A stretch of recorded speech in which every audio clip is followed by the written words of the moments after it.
Welcome in, come meet my Bristol bro. Anything from this to that, my Bristol bro. So nice to introduce my Bristol bro. Anyone from him to her, my Bristol bro.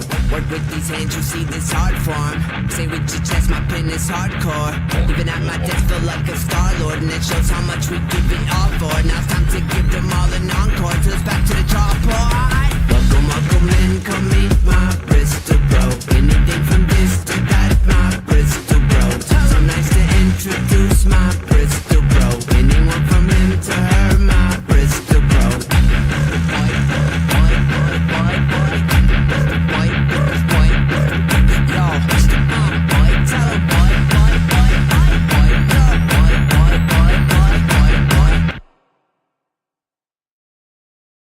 Welcome in, everybody. Welcome to the very first Bristol Bros Valentine's Day special.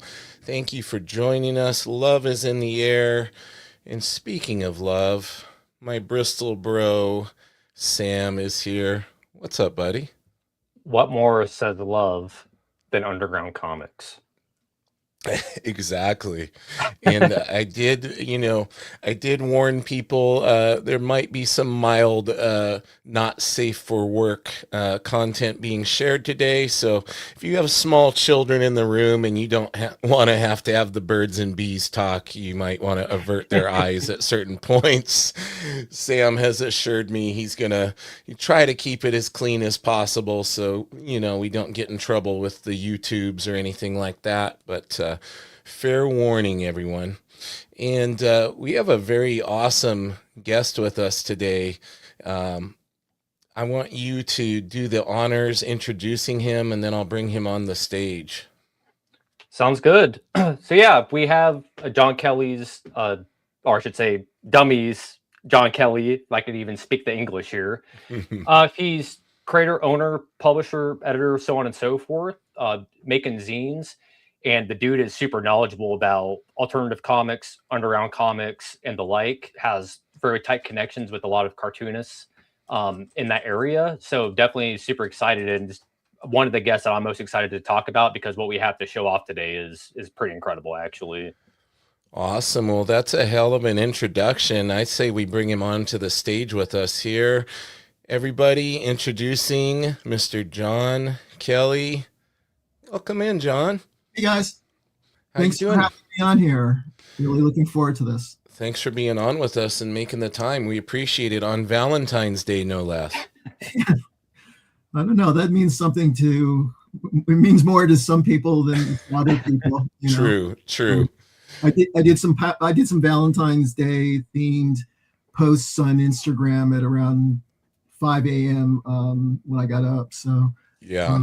I kind of fulfilled my duties. Although I think we're going to have a nice dinner tonight. My wife. Oh, there you go. Looking forward to that. Yeah, my wife worked for a cookie decorating place when we were first dating, so she absolutely despises these major holidays like this that would keep her working until 2 a.m. getting all the orders done. So my wife worked in restaurants and bars for a long time. Yeah. When she was younger, and same thing. Yeah, so we don't do a whole lot. I might take my girlfriend to a Little Caesars if she's lucky. Okay. Wow. All you can eat salad. Hey man, the crazy bread can't go wrong. True. All right? True. I'm not going to hate on that. Well, Mr. John, you have quite the varied resume here. So how did you first come to getting into comics and underground comics? I've been around comics my whole life, like literally. My both of my parents read comics as kids, and you hear some people say that their parents didn't like them reading comics, and they had to hide them and stuff. And I think that was the case for them. Right. But for me, no. I mean, my dad bought me comics.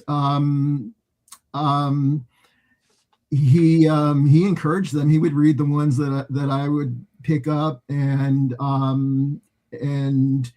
And I think even more importantly, my grandfather would read to me every day. I lived at certain points with my grandparents, and my grandfather would read to me the New York Daily News funny pages every day, and that's how I learned how to read. I'm told by my parents and grandparents that I learned to read at age 3 by reading Nancy. Oh, wow. Which makes a lot of sense, actually, because it's such a visual, easy, simple comic strip, and it leads you across the page. And it's I do know that I would ask them about certain words in comic strips and what that word meant.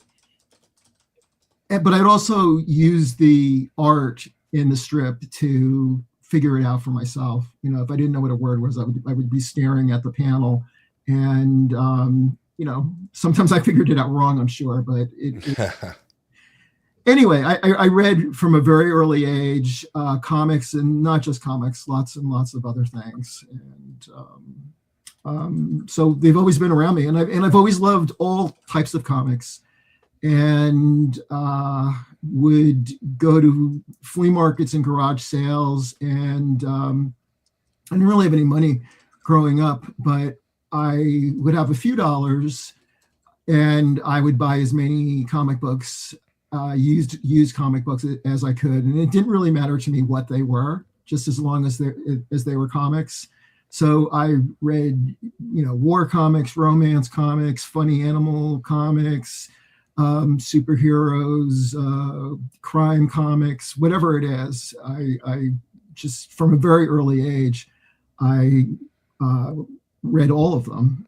And I also really, really love the old newspaper comic strips, which I saw at a fairly young age from Bill Blackbird's Smithsonian Book of comic strips, which is a very important book for a lot of comics historians. But I devoured that book, and I've probably, God knows, I probably have had 10 or 15 copies of that book over the years, still do. So. Now, not to railroad the whole interview with questions for myself, because I know Sam is bouncing around like a little school kid over there, because I know he's so excited. But I wanted to ask you one more thing. Was Mr. Kirby?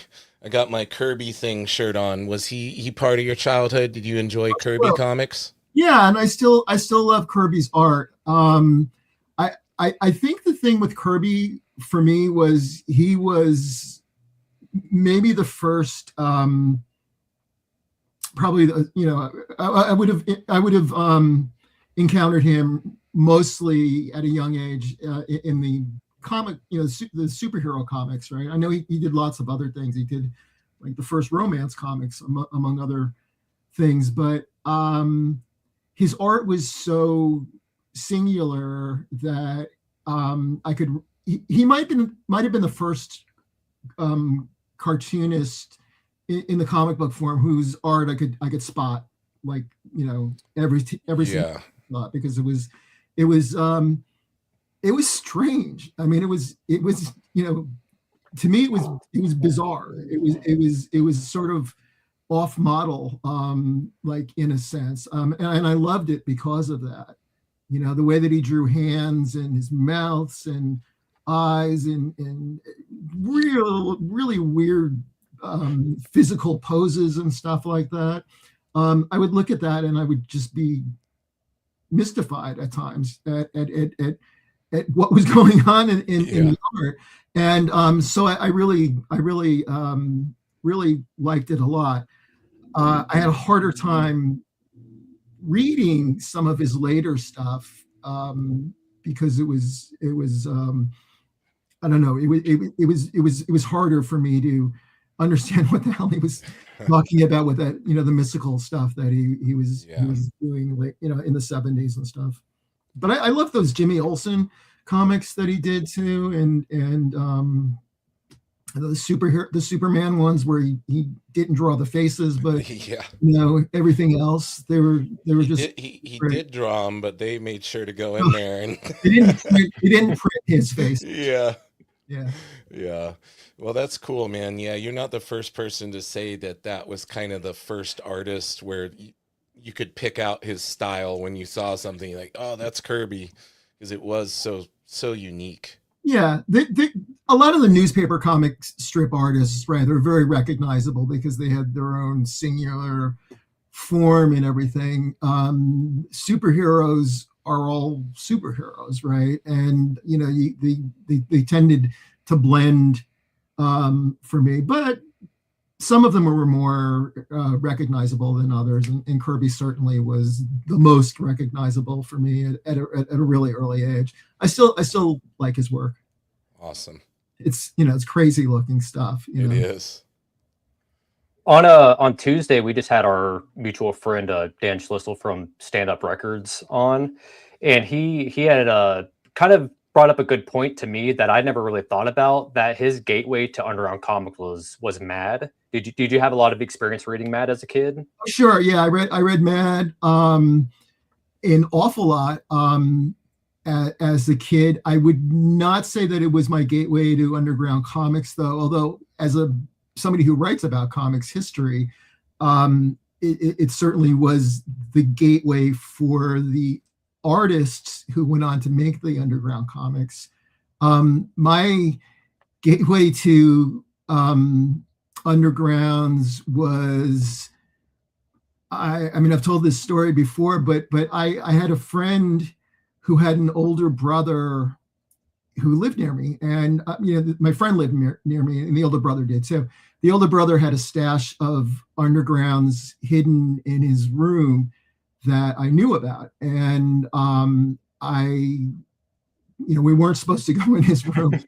When he wasn't home, and we knew that he wouldn't be home for a while, hopefully, I would sneak in there with my friend and pour through those comic books. And they were, I was 11 or 12 or maybe even 10 years old when I first saw them, and I was way too young to be looking at them, and I didn't really understand exactly what they were. They were comic books, but they were dirty, and they were something that you shouldn't, dirty.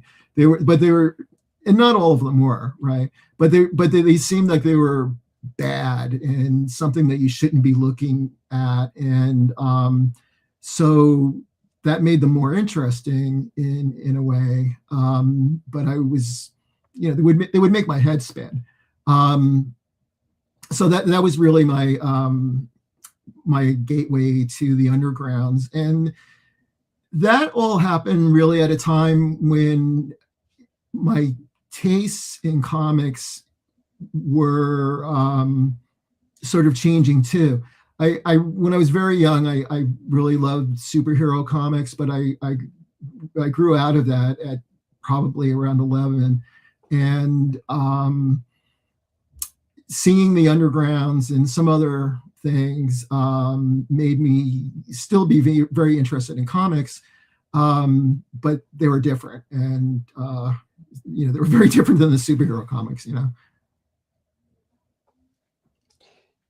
Yeah, certainly. I think that nowadays there's definitely a lot more crossover with like underground comics and like superhero. There's some people that are messing around with that genre. Some I think I would categorize this more as bootlegs. But I think that people are starting to come around on undergrounds, being more than just not safe for work, just sex type stuff. You know what I mean? It could be more than that. So unless it's Sam stuff, then it's all. Yeah. It's an interesting term because it's kind of misleading. There was certainly a lot of sex and drugs in the underground comics, but there was a lot of ones that they weren't, right? And there were superheroes in a number of the underground comics, but they were different than the mainstream superheroes, and a lot of times they were parodies. And I see the undergrounds especially of that early era, as just real forms of self-expression for the artists to do whatever they wanted to do. It was an independent thing that there weren't really any rules, and that's what made them interesting. It certainly is what makes them interesting to me in retrospect. If you're reading them and thinking about the times that they were created in, it becomes a lot more than gratuitous sex or whatever. Although, I as a kid, I was kind of fascinated by that too. I was just like, what are these things? Yeah, I was gonna say that I had an example I just pulled from my rack, but Zippy. This is a good example of like an underground comic that's like completely safe for work. I mean, there's some stuff in here that like maybe you wouldn't show grandma, but I think that like they publish this stuff in newspapers for the most part. So it's like just the aesthetic is very underground, but the subject matter isn't. So yeah, and so Zippy is a great example of all of that. So what Bill Griffith was,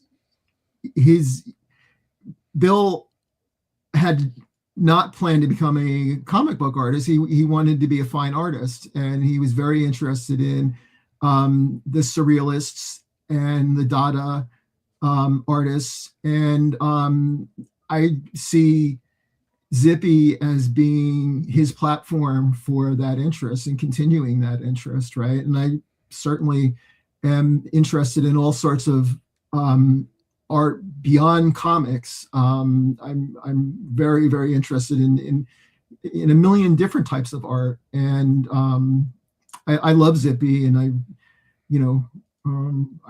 love Bill's work generally. He's also somebody who continues to get better and better every time he puts something out. His autobiographical work that he's doing now is as good as anything that's ever been done. Do you still pick up any kind of mainstream or superhero comics, or are you pretty much strictly in that zone of the more underground indie type of stuff? Yeah, no, I probably haven't read I'll tell. Well, I can explain it. I remember when my friend Ed Piskor was doing the X-Men series, right? And I was over his house while he was working on it, and and I said, "Well, this will be the first superhero comic book that I've read in, I don't know, 30 years or something, right?" Yeah. Probably mainstream comic too, I guess. Although it's like, what is a mainstream comic? What's not a mainstream comic? I'm not being judgmental about any of this stuff. I mean, I just love that people are reading comics, and I just love that people are reading, period, right? Definitely. And looking at art, right? And there is so much great stuff out there, and the range of things that is out there now is really kind of mind-blowing. So there's something out there for everybody, and I'm a champion of all of it. So I just, maybe it's not something that I particularly read myself, but I'm also somebody who is always writing about this stuff. So I'm doing a tremendous amount of research all of the time. So by that, most of the stuff that I'm reading is much older. Yeah. It's very old in a lot of cases, right? And you only have so much time in your life, right? And I write about specific periods for the most part, so I tend to read things that are from those periods.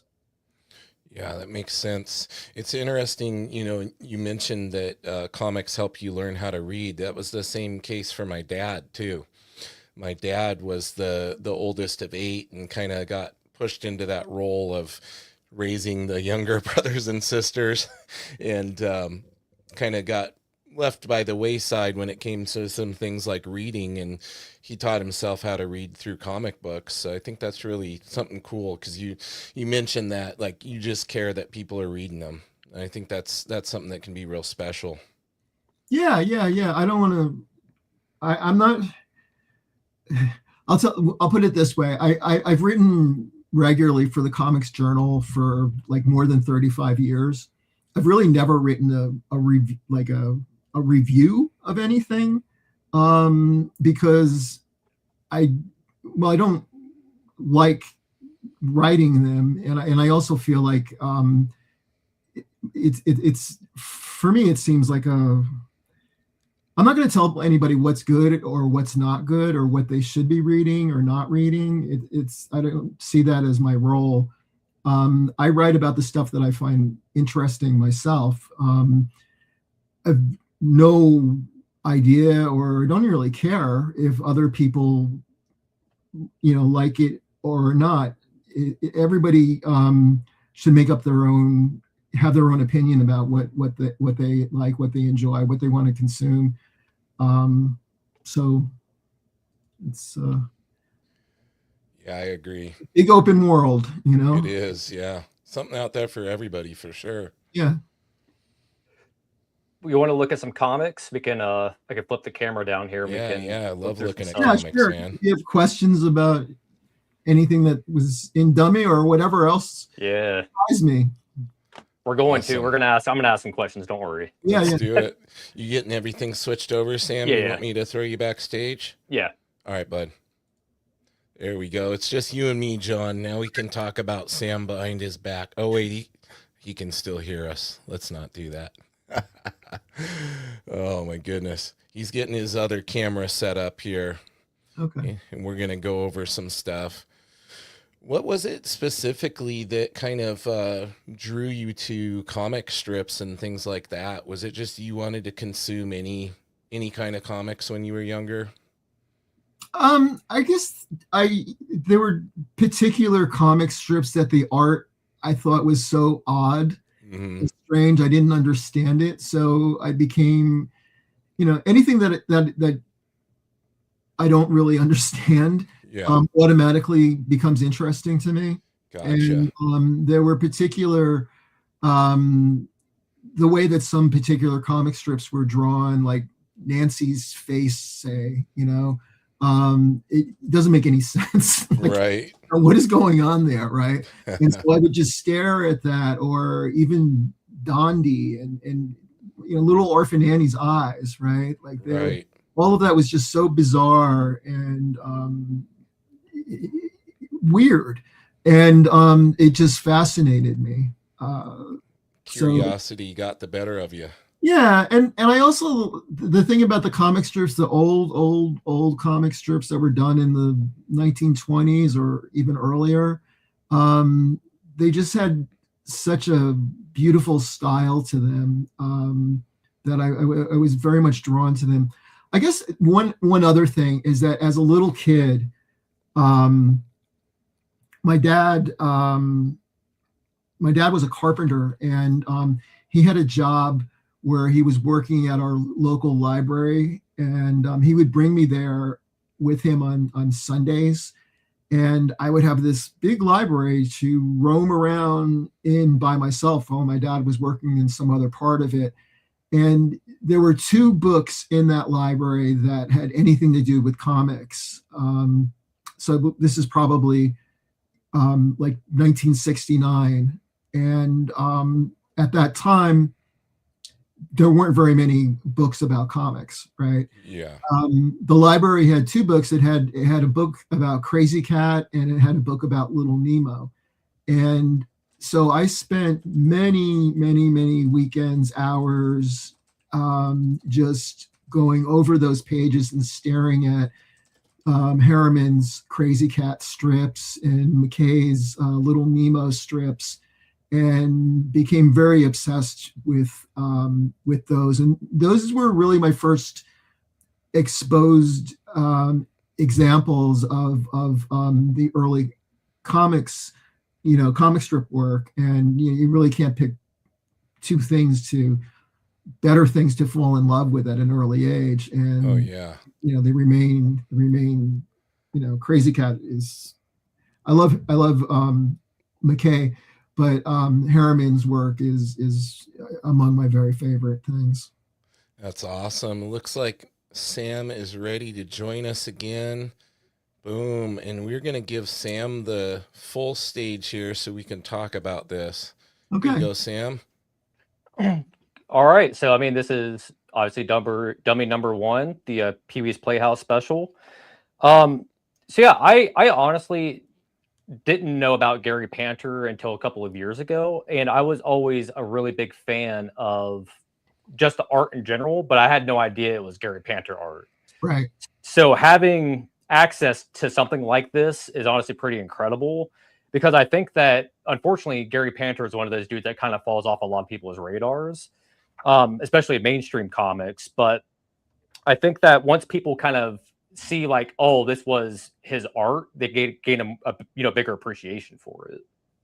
Sure. I mean, Gary's by far one of my favorite artists and, well, people in the world. He's one of the most kindest, wonderful people you'll ever meet. And I just love his art. I can't say enough about it. And I was interested in Pee-wee's Playhouse only because of Gary's art, to be honest. It was to me, that's what it was. I was when this came out, I was, not a kid, right? I had just gotten out of college, a couple of years before the Pee-wee's Playhouse came out. So I wasn't getting up at 11 o'clock on a Saturday to watch television. So I was aware of the show because of Gary's art, and then other friends of mine worked on various parts of the Playhouse world, especially Mark Newgarden and Kaz, who did a lot of the artwork for the products. That there were a lot of products made for the show, and Mark was in charge of making sure that they came out to Gary's and ultimately to Paul Rubin's specs, and they made some amazing stuff. Did I see in one of the paragraphs there it mentioned that Paul Rubens was some kind of an artist? Well, he went to Cal Arts, okay. And he was a very interesting guy, and he went to Cal Arts and did all kinds of things before coming up with the Pee Wee Herman character. So he had a very good eye, and he's the one who spotted Gary's art in Los Angeles on probably either like a copy of Slash magazine or on a punk rock flyer. And he saw Gary's art and said, this is the guy who I want to be the visual, identity for this world that he was in the process of creating. Oh, that's awesome. So you had an appreciation for it. Oh yeah. He loved Gary's art. Yeah. Nice. Who wouldn't, right? That's cool. Yeah, to kind of give you retrospect, James, he was going to Cal Arts at the same time like Tim Burton was. So that's kind of, the people that he's hanging around with, because he did Pee-wee's Big Adventure with Tim Burton. Sense. So yeah, kind of give you a perspective on there. Yep. So one of the things that I asked Mr. Don Simpson when we had him on the show, I should say, what the hell is in the water in Pittsburgh that all of you guys are just coming up and just killing it with comics? Well, I moved to Pittsburgh in 2011 and was surprised and delighted to see what a great scene was happening in Pittsburgh. I had no idea. Pittsburgh has a long arts generally history. Andy Warhol's from here.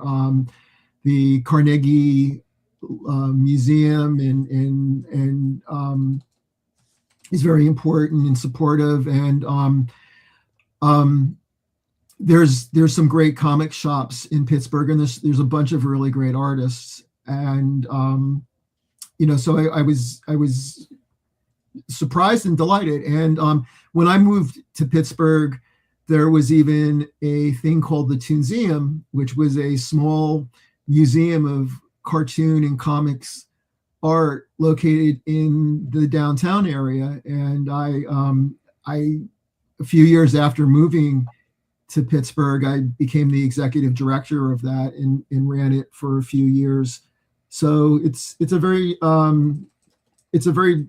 positive place for creators, and it's getting more expensive to live here, but it's still not as expensive as a lot of places. So I think that draws artists of all kind to come here. Yeah, because I've never been to Pittsburgh before, at least for comic related things. And when I was up there last year for Eddie P Con, I was blown away just by the quality of comic shops that were in, the variety of comic shops. It's like, you just don't see that anywhere, like Chicago, San Francisco, LA.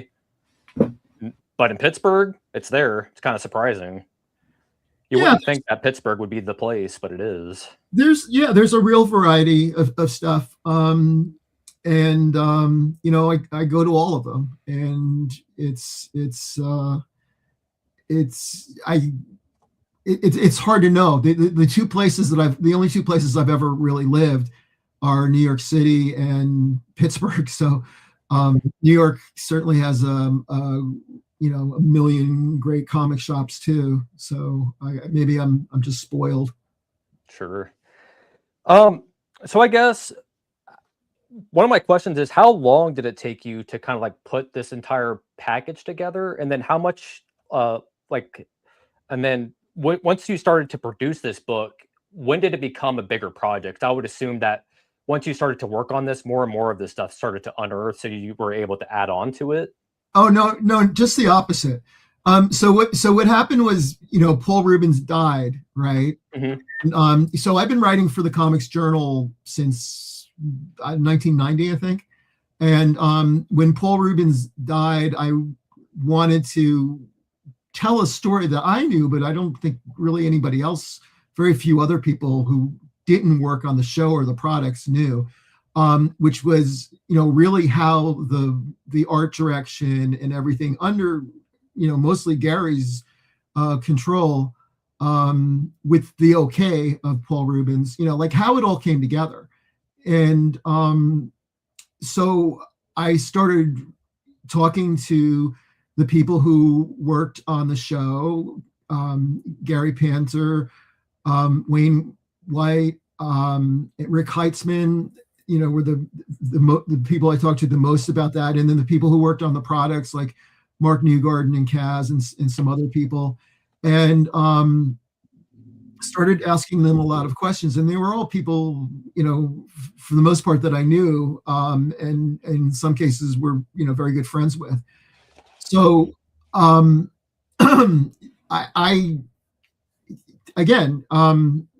some of them I've known for many, many, many years, and they gave me access to their archives of materials and art. And so it came together that way. I actually have way, way, way, way more examples of art from the show than could have possibly have made it into a copy of Dummy. I have the stuff that made it into the zine represents about 1% of the stuff that I have, maybe. Wow. So it was more not a problem, but it was more an issue of trying to fit the right image in the right place for what was being discussed in the article at that particular moment. I mean, this thing could have been way a lot bigger. A lot bigger. The other thing is I wasn't planning on even doing this, if that makes any sense, right? I made this. I wanted to make one copy of a zine about the art of Pee-wee's Playhouse, basically for myself, with no thought that anyone else would ever see it. It was just something that I wanted to do. I had done zines in the 80s and 90s, and I missed them. And for a number of years, I had wanted to do them again, but for whatever reason, never really got around to doing them. But I, what happened was I was giving fairly regularly a talk at the School of Visual Arts in New York about the history of zines for my friend Mark Newgarden's class there. And so the idea of I wanted to show the students an example of a zine that I would do if I was going to do one. And so that's how that first issue came about. I mocked up a copy just for myself. And what happened was that other people started seeing it, and they asked me, where they could get it. And I was like, oh, I'm not really doing it. This is not a real thing. This is just a dummy of a zine that I would do maybe. But eventually it turned into what it turned into, but it wasn't anything that was planned. I really did not plan to be doing this in any fashion where it would be something that other people would be looking at. Well, John, now that I know that there's 99% more of Pee-wee's Playhouse art out in the wild, I'm going to be holding your feet to the fire until we get a second issue. Yeah, you're going to be bugging him, aren't you? I could do 15 or 20 more issues probably. Sounds good. Sign me up. All right. So this was something. What the hell happened in between issue 1 and 2 that the design and everything like that just skyrocketed? Because not that issue number 1 was bad. I think it's good, but clearly something had happened between the 2 issues that, like I said, the design work had gone up tenfold in this thing. Yeah, maybe 100-fold. Like I was saying, that first issue, I had no plans on anyone else other than myself, and maybe I wanted to make a copy for Gary Panter and another copies for the people who I talked to for the issue. So it was not something that I really was thinking about, and that anyone else would be seeing it. It was just more of like like an art project or something, right? Once Dummy number 1 started selling a lot of copies, and I decided, well, I guess I have to do a second, another one. It was clear that I wanted it to look way more, I wanted to up the game a lot in as far as the quality of the images and the scans and the design and everything. That first issue I put together quickly, and I think it works fine for the content and the art there, which is kind of like all over the place, and loose art.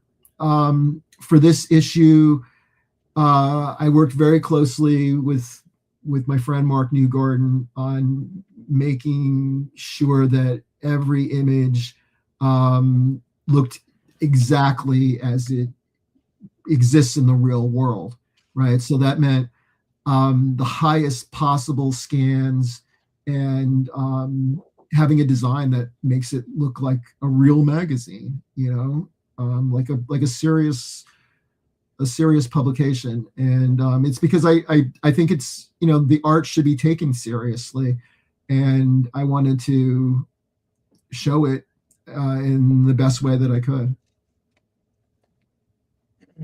So, James, are you familiar with the Air Pirate stuff at all? Hope I lost you. No, but I am familiar with Wally Wood. Okay.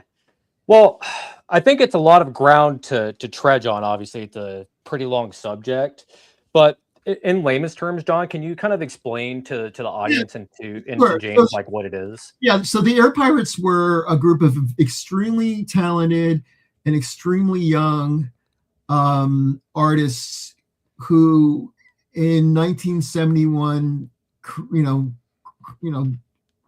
created what was like a club or whatever it was. They there weren't a lot of groups in comics ever. I mean, there was the Zap guys, but they didn't, they did jams and stuff like that, but they weren't like a gang or anything, right? The Air Pirates, they wanted to take on Walt Disney because they saw Disney as being the most visible example in their culture of things that they didn't like about America at the time, and the way that the characters had been co-opted and sanitized and shoved down everybody's throat. So they wanted to be pirates and take over the characters of Mickey Mouse and some of the other ones, and they did. And so they put out a series of 2 comic books before getting shut down by Disney's lawyers, that were,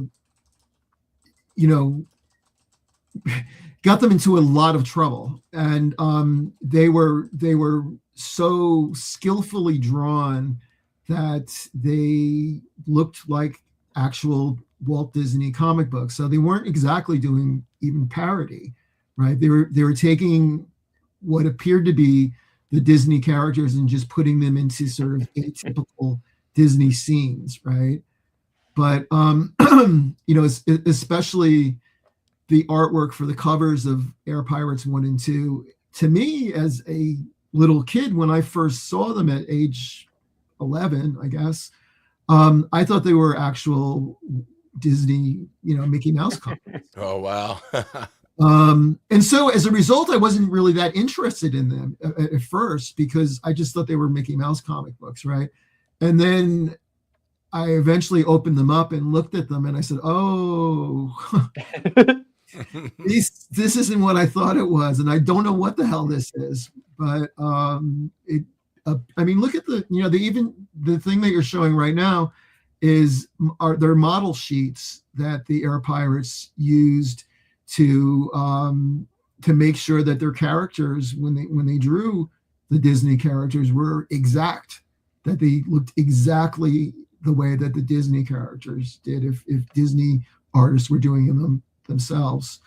How did they get away with this without getting sued, or did they get sued? Yeah, they didn't get away with it. I was going to say. They didn't get away with it at all. And they got sued big time, and it was a court case that went on for almost a decade. Holy cow. And it went all the way up to the Supreme Court. And it's a legal case that is still studied in law schools as an example of copyright and trademark claims. So it's a historic case, right? It's probably the most historic legal case in comics history. It went, to the Supreme Court, and it's studied by generations of law school students. Does it fall under parody, and they changed things enough, or was it too? They didn't similar? change anything except it's too similar. They didn't change anything. They did exactly what Disney would be doing, except for the sex and drugs. Right. I mean, you look at that down there, that where your finger is on the Air Pirates Funnies #2, like that. It looked, exactly the way that a Walt Disney Comics and stories. It's actually it's lifted from a Big Little book. That was a Mickey Mouse Big Little book is where that art, is referencing. So what you're telling me is they didn't get away with it and they didn't win the case. They didn't win the case, but depending on who you talk to in the Air Pirates, they view it as a victory. Yeah. Yeah, it's a very extremely complicated story. It's a convoluted story. It's a long story. It's 92 pages of this issue of Dummy. Wow. It's nuts. And it is fascinating to me, at least. And I spent a long time putting this together, and I wanted it to be as inclusive as possible. And I feel like it is. So. Yeah, when I was texting with you, whenever that was, a couple of days ago, and I was telling you, like, obviously you had written for the Comics Journal, but I was telling you, like, the Comics Journal the last couple of years, I think, has been kind of watered down. I'm like, this is exactly what I want as a Comics Journal reader, is like this. So just props to you. Well, thank you. I don't see them as competitors, though. The Comics Journal does what it does, and they do a great job. They're the best at what they do, and I have written for them for a long time, and I still do, and I will continue to write for them. I'm doing, my own thing with Dummy, and I don't know that there's been any other publication that is doing exactly what I'm trying to do with this, which is really it's just like write about stuff that I'm interested in, and show off the best examples of the artwork that I can at the highest quality printing of that art that I can possibly do. We wanted to make each of these images in this issue look like it's actually just sitting there on the paper, that it's the actual piece of art.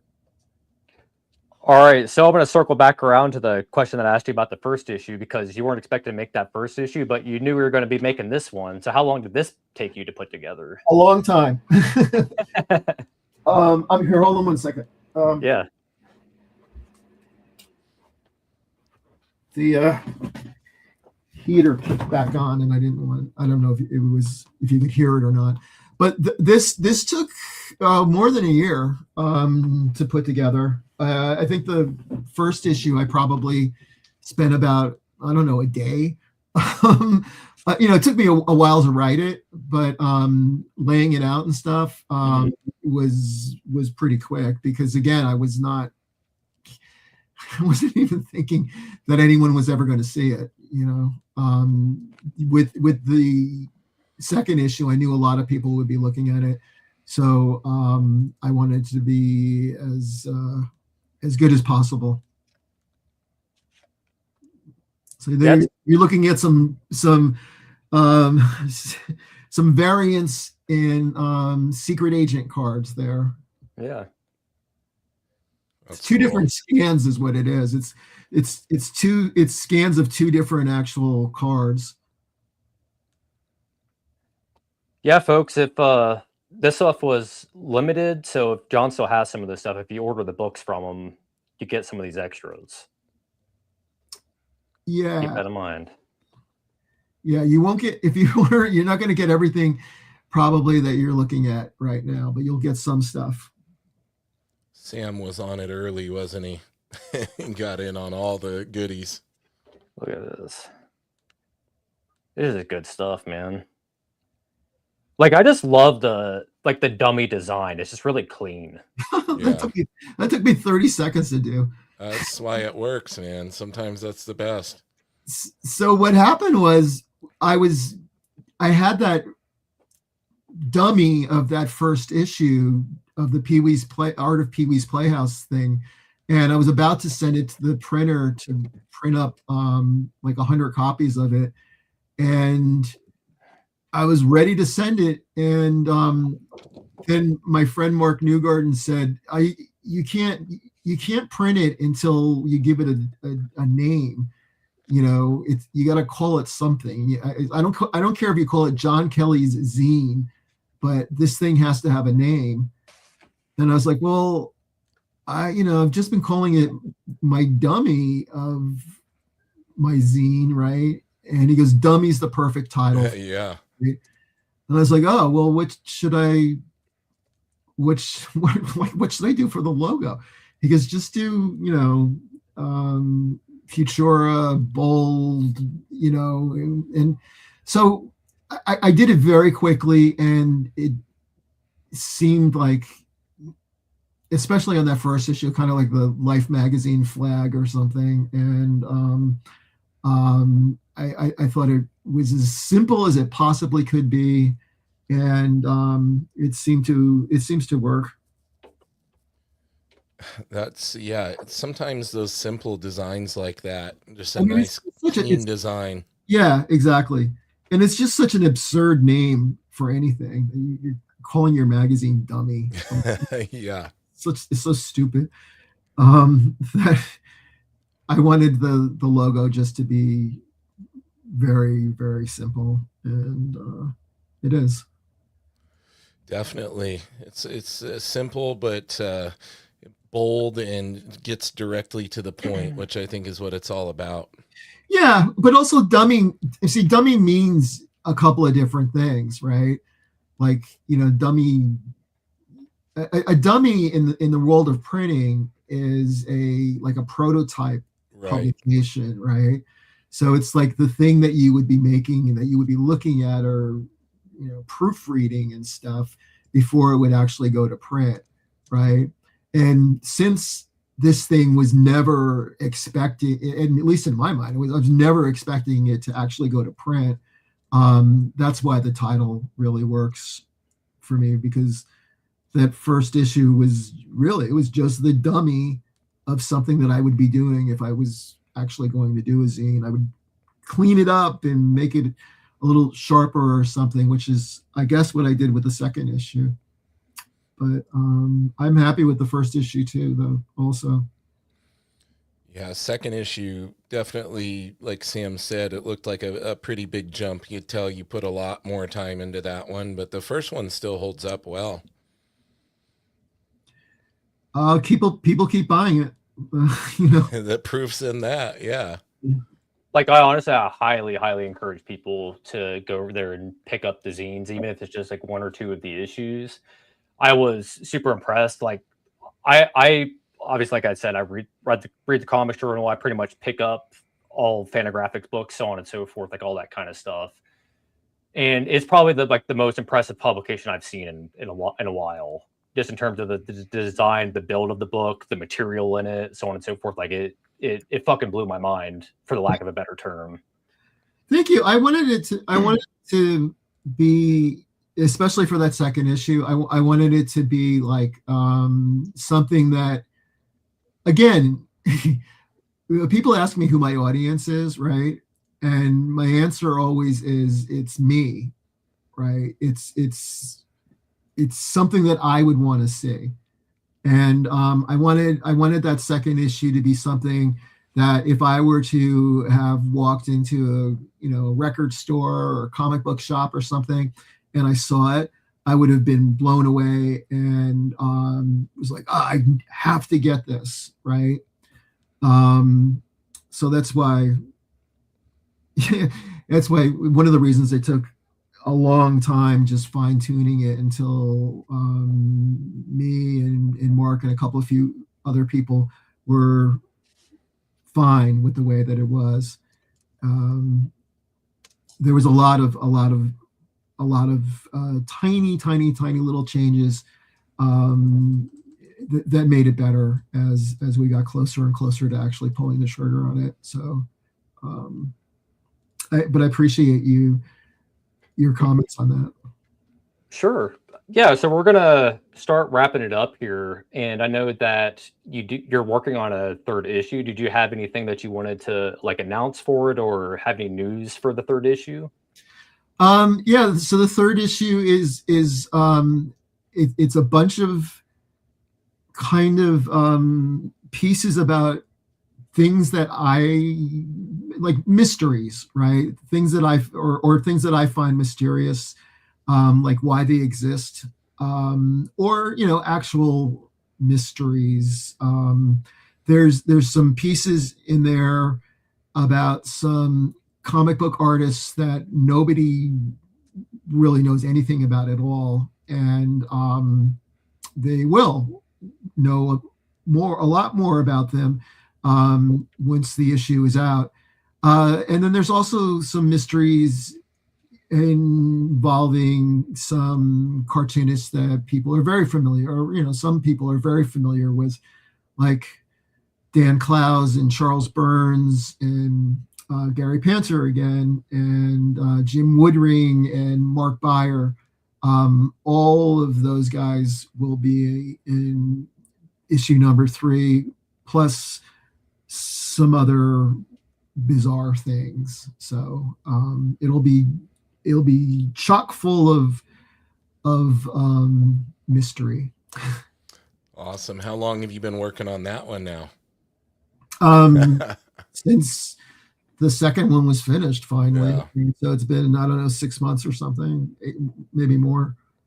I took a little bit of time to think about what I wanted to do for the third issue, and came up with a bunch of ideas, and then I'm like, no, and so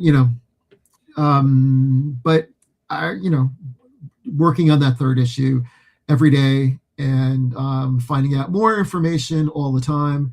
So I'm hoping that it'll be done. The plan is to have it done by the end of the summer. And if it takes longer, it takes longer, because it's like with that second issue, I could have released that thing a long time sooner, a lot sooner than I ended up doing it, but it wouldn't have been right. So I wasn't going to print it until it was I mean, nothing is perfect, but until it was right. Well, John, I've learned a lot today. I really enjoyed it. I know Sam was super excited to get you on, and I was super excited to learn more about Dummy and learn more about you. So it's been awesome. Thanks for spending some time on Valentine's Day. Yeah, I really appreciate it. It was a lot of fun talking to you guys. Awesome, man. Sam, you got anything before we wrap up? I mean, just keep buying comics, especially my comics. And then, of course, buy John zines. Again, cannot say enough great things about them. Highly recommend them. I'm gonna keep just shouting from the rooftops to buy these things. So, one thing I wanted to add is like a fairly recent thing is that I've just joined this group called Power Pulp Comics, and so you can get Dummy at my website, dummyzine.com, but you can also get it at Power Pulp, and especially for retailers. I mean, Dummy's in a bunch of retail shops, but it's expensive to ship large quantities of these things into stores, and for stores to order from a bunch of different creators. One thing that's cool about Power Pulp is that especially retailers can order from a number of different people who are creating self-published publications, and the number of people in Power Pulp continues to grow all the time. And I'm very excited by that I've joined with them, and excited to see where they go. And I think it's going to be an incredible platform for self-published people. Awesome stuff. Everybody that watched, thanks for spending time on Valentine's with us. It's been fun. Sam, always good to see you, brother. Everybody needs to make sure pop by Tuesdays at 7 p.m. PST. make sure we got something new to announce, Sam. Sam finally got on Instagram. Oh, I There did. he is. Sensational Press on Instagram. Make sure you guys go give Sam a follow. Keep track of him on there. He's finally on social media, ladies and gentlemen. Amazing. It's crazy that I was even selling pages and comics and stuff with 0 socials to begin with. Think about that. I know, right? It's almost like you can do it without it. You can't proof it in the pudding, but what are you gonna do? Awesome, guys. Well, listen, have a great rest of your weekend. Take care. Thanks, everybody, for watching. Thanks. Nice to meet you, John. Take care. Yeah, take care.